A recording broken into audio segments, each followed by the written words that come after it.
Assalamualaikum warahmatullahi wabarakatuh. Shalom, Om Swastiastu, Namo Buddhaya, salam sejahtera untuk kita semua. Perkenalkan, saya Dwi Ardianti dari SMA Negeri 1 Muaro Jambi sebagai pembicara dari tim afirmasi yang akan memaparkan agenda presentasi saya mengenai di negara-negara yang maju, di negara-negara yang tinggi korupsi, seleksi penerimaan mahasiswa baru hanya didasarkan pada integritas sekolah dan indeks kejujuran siswa. Di mana agenda presentasi saya terbagi menjadi beberapa poin penting.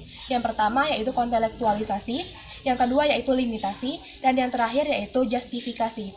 Agenda presentasi saya yang pertama yaitu kontelektualisasi. Di mana di sini kami mendefinisikan dan mengambil dua kata kunci yaitu indeks integritas sekolah dan indeks kejujuran siswa. Di mana indeks integritas sekolah itu merupakan pengukuran kinerja institusi sekolah yang berbasis kejujuran dalam pelaksanaan proses pembelajaran. Dan indeks kejujuran siswa yang kami maksud di sini adalah pengukuran kejujuran siswa selama proses pembelajaran. Kejujuran integritas sekolah itu sendiri dapat diperoleh dari hasil analisis pola UN siswa di sekolah, dan meskipun nilai ini tidak menggambarkan keseluruhan integritas sekolah, namun setidaknya integritas ini menggambarkan cara atau kejujuran sekolah dalam melaksanakan proses ujian nasional, di mana nanti nilainya akan dijadikan sebagai bahan pertimbangan dalam seleksi masuk perguruan tinggi negeri. Dan indeks kejujuran siswa di sini bisa kita ambil dari catatan prestasi dan rekapitulasi nilai rapor mulai dari semester 1 hingga semester 5, di mana nilai rapor tersebut dapat menggambarkan kinerja dan kemampuan siswa selama proses pembelajaran. Dan kedua nilai ini nantinya akan dijadikan sebagai bahan pertimbangan dalam seleksi masuk perguruan tinggi negeri. Baiklah, memasuki agenda presentasi saya yang kedua, yaitu poin limitasi. Di sini kami melimitasikan bahwa mosi ini berlaku untuk seleksi perguruan tinggi negeri karena minat siswa untuk masuk ke dalam perguruan tinggi negeri itu sangat tinggi, sehingga ini dijadikan bahan pertimbangan dalam proses seleksi. Misalnya, ketika dua orang memiliki nilai yang sama, yaitu kita misalkan 9, maka nanti sekolah yang mengedepankan nilai integritas sekolah dan kejujuran siswa akan diprioritaskan dalam seleksi masuk perguruan tinggi negeri.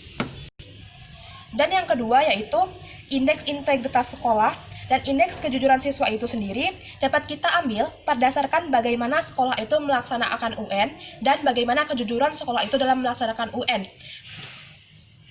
Dan catatan prestasi siswa dan nilai rekapitulasi rapor siswa dari semester 1 sampai semester 5 atau portofolio akademik siswa.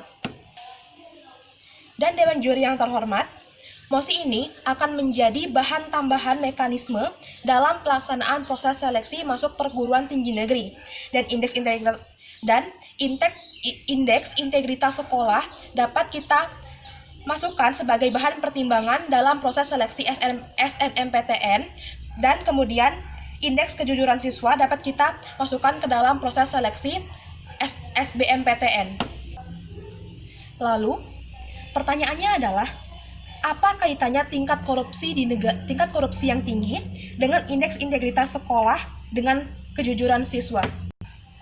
Jawabannya adalah karena integritas sekolah merupakan modal utama pemberantasan korupsi, di mana tidak sedikit praktek ini terjadi di masyarakat atau di mahasiswa. Misalnya, ketika mahasiswa ingin masuk ke dalam perguruan tinggi negeri, mereka melakukan praktik suap menyuap untuk mendapatkan perguruan tinggi negeri yang mereka inginkan.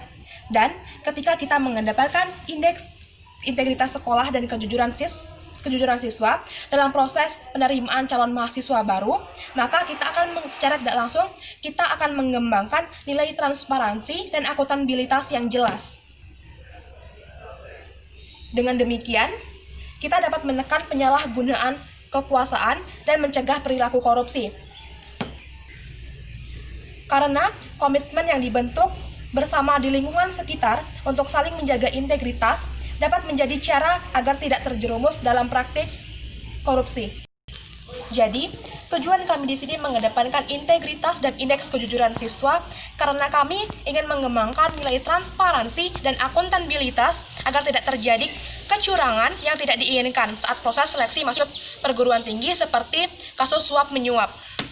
Mengapa demikian? Karena pada saat ini, seleksi untuk masuk perguruan tinggi tidak memiliki sistem filtrasi terhadap karakter calon mahasiswanya. Sistem tersebut cenderung lemah dan dimanfaatkan untuk tindakan-tindakan kooperatif yang merugikan. Seperti contohnya, beasiswa bidik misi atau KIP yang banyak dimanipulasi oleh mahasiswa dan mahasiswa tersebut menyatakan fakta yang berbanding terbalik dengan kehidupan nyata. Maka Dewan Juri yang terhormat, dengan adanya regulasi ini akan dapat memperluas sisi pengawasan dan pemantauan terhadap perkembangan nilai akreditas dan karakter peserta didik.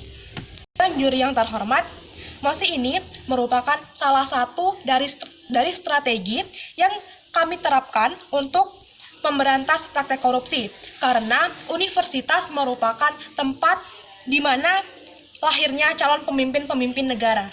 Dan pada dasarnya, setiap negara tidak memiliki atau tidak kekurangan orang yang pintar. Namun, orang yang pintar dalam negara tersebut kurang memiliki karakter dan integritas yang kuat.